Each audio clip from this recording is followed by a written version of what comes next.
Bonjour à toutes et bonjour à tous, bienvenue sur ma chaîne Dominique Crypto. J'espère que vous allez bien mes amis, que tout se passe bien pour vous. Vous passez une bonne journée, nous sommes le 8/8/2023. Le mardi 8 août et on fait le tour de l'actualité comme tous les jours d'ailleurs. Je me demandais ce que je faisais là d'un seul coup, vous savez, je me dis tiens, qu'est-ce que je fais là devant ma caméra, tout ça. Non, je déconne. Allez, on va faire le tour de l'actualité. Il y a tellement de choses qui m'étonnent, mes amis. La première chose qui m'étonne, c'est un S&P 500 à 14 000 $. Bon, bah, c'est pas en me réveillant ce matin que j'ai vu ça. Hein. N'allez pas plonger sur vos graphiques en vous disant ou sur vos portefeuilles en vous disant ouais, ça y est, j'ai gagné le jackpot. Non, pas du tout. Hein. J'oublie pas aussi qu'on est dans le monde de la crypto-monnaie, hein, mais comme je m'intéresse au marché traditionnel depuis très longtemps, eh bien, j'en parle toujours un petit peu. Et là, ce qui est surtout intéressant, c'est que si lui monte à 14 000 $, le BTC, lui, alors là, mes amis, il sera 200, 300 millions, etc. Allez, je rigole, mais on avance sur notre écosystème pour voir un petit peu ce qui va se passer en attendant de faire un petit coup de publicité, évidemment.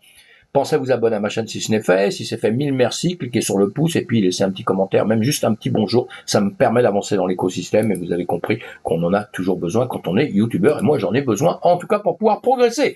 Guerre en Ukraine. La guerre en Ukraine, malheureusement, toujours là. Des familles qui souffrent. Donc, on a toujours une pensée pour eux. Pour le reste, pour moi, c'est de la littérature. Les gens qui meurent quand ils partent à la guerre, ça me paraît un truc de fou. Et les familles qui vont rester endeuillées longtemps, ça me paraît un truc de malade, moi, à l'époque où on est. On a beaucoup moins de guerre qu'avant, effectivement, mais il y a toujours ça et c'est quand même terrible.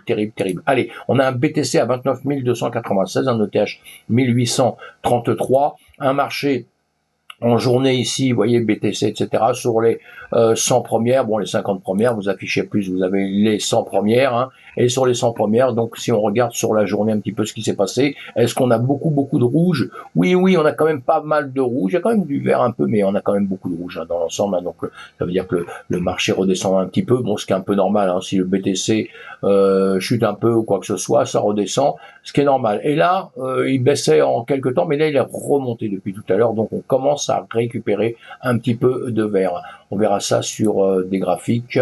Un autre moment des news, il y a beaucoup de news, on doit suivre le calendrier économique, évidemment, vous avez beaucoup de news, vous allez sur les principales, ça veut dire les États-Unis, vous suivez la tech, mes amis, et vous suivez les annonces qu'on a aux États-Unis, là on va avoir le CPI, et qui va être important, ça va être le 10, hein, le 10 c'est dans 2 jours, hein, c'est dans 2 jours, ça ce sera important, et on aura aussi dans 3 jours une autre annonce et tout, donc on suit tout ça, et ce que je vous disais tout à l'heure, eh bien, j'ai cru que c'était ce matin, mais non, 14 000 $ sur le S&P 500, hein, donc ça aurait été une nouvelle extraordinaire, hein, extraordinaire. Mais c'est en 2034. Hein. Encore une fois, maintenant, les mecs de la finance traditionnelle copient la crypto-monnaie. Ça veut dire que nous, on est toujours en train de faire des commentaires sur ce qui va se passer il y a 10 ans, etc. Bon, dans les marchés traditionnels, ça existe depuis tellement longtemps que tous les gens qui sont dans les marchés, ils ont l'habitude de plus trop avoir ces paroles-là. Il y en a toujours qui l'ont un petit peu, mais en règle générale, non, on prévoit des choses euh, autrement, disons, on va dire. Et là, bah voilà, donc il y en a un qui nous annonce un truc comme ça, en espérant qu'il a raison. Je vais prier tous les matins en me disant j'espère qu'il a raison, parce que nous, on sera dans ces cas-là dans la Lune, mes amis, hein, même beaucoup plus loin que la Lune, donc ce sera extraordinaire. Allez, c'était pour la petite blague du matin. Mais sinon, le marché aujourd'hui, S&P 500, malheureusement, c'est pas dans les heures qui viennent là qui va aller faire son plus haut à 14 000. Hein. Mais bon, pour l'instant, il est en train de descendre à quelques heures. Le BTC, en revanche, en 3 heures, il est en train de remonter gentiment. Hein. Voilà, on voit tout ça sur d'autres graphiques dans la journée, évidemment. Et The Block nous dit quoi? Blockchain.com. Il obtient une licence d'établissement de paiement majeur à Singapour. Bonne news, ça, hein, bonne news. L'écosystème grossit. Et là, on a Quantegraph qui nous dit quoi? Wobi. Alors, Wobi refute les rumeurs d'insolvabilité et d'arrestation des dirigeants. Il y a eu beaucoup de choses de dites. Donc, on va suivre ça, hein, parce que savoir qui dit vrai, qui dit pas vrai, c'est toujours compliqué. Mais surtout que les rumeurs, c'est grave. Hein, ça peut faire tomber une entreprise vraiment jusqu'au sol, hein, et même en sous-sol. Donc, faut faire très attention à tout ça. Mais en revanche, si vous avez Wobi dans des sociétés comme ça, eh bien, on fait très attention. On est quand même très prudent. Hein. Moi, je fais pas de conseil en investissement, donc je peux pas vous dire comme ça ce qu'on doit faire ou pas faire, mais on fait très attention et voilà. Sinon, elle fait face à des rumeurs persistantes sur la baisse de ses réserves de pièces stables et une enquête présumée des autorités chinoises. Donc, encore une fois, je vous le répète, on suivra. Mais sinon, Wobi, ils ont prévu de répertorier le stablecoin PayPal. On en reparle un tout petit peu après. Bon, Huobi va pas s'arrêter demain matin, je ne pense pas, hein, mes amis, je ne pense pas, ce serait une grosse surprise quand même, hein, mais bon.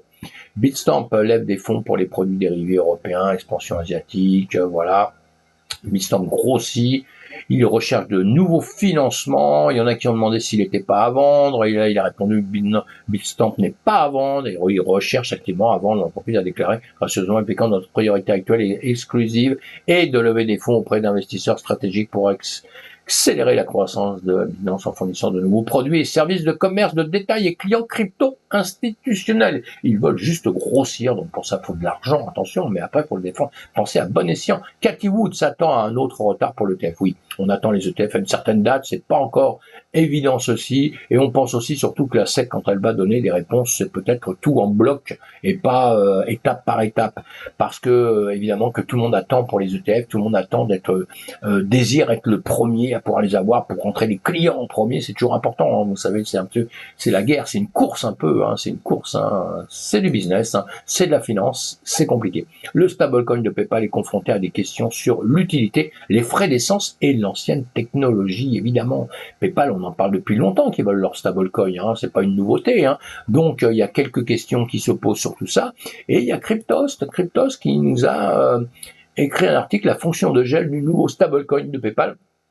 Il fait débat, et ils ont raison de faire débat, parce que si on regarde dans les codes, effectivement, et dans les codes, il est inscrit que vous pouvez avoir votre argent gelé carrément, quoi. On peut geler ou même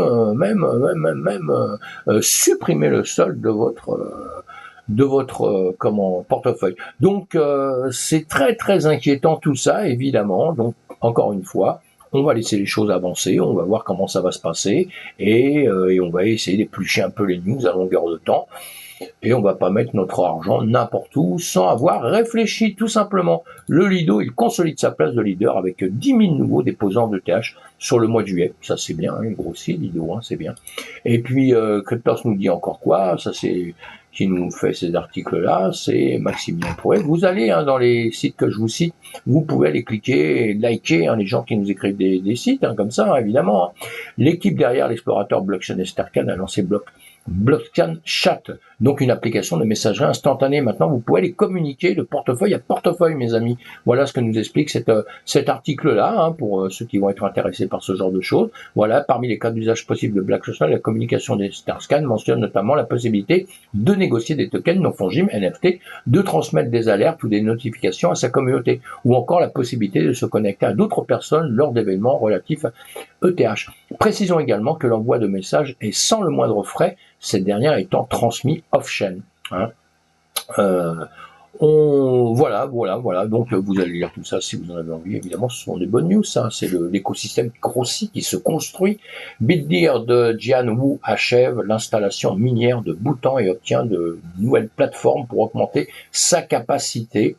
Grosse société, évidemment, on en a parlé. Cette installation minière dans le Bhoutan, on en parle depuis longtemps. C'est en train de grossir là-bas. Le Bhoutan, c'est en Asie, évidemment. C'est un endroit que je connais pas trop mal, moi, et je suis allé. Et puis, et sinon, je le connais par ses Bouddhas, puisque mon métier de base c'est l'expertise en art asiatique, et il y a des Bouddhas, tout ça, et maintenant il y a des installations minières, donc vous voyez, au même endroit, j'ai tout ce que j'aime au monde, donc c'est extraordinaire. Allez, la société minière a continué de réduire sa consommation d'électricité au Texas au milieu de la chaleur locale. La société minière Bitcoin technologique basée à Singapour et fondée par Jian Wu a achevé de construire son installation minière au Bhoutan avec des tests de mise sous tension en cours, a annoncé mardi la société. Donc bonne news tout ça. Voilà mes amis pour ce matin. On revoit les news ce soir.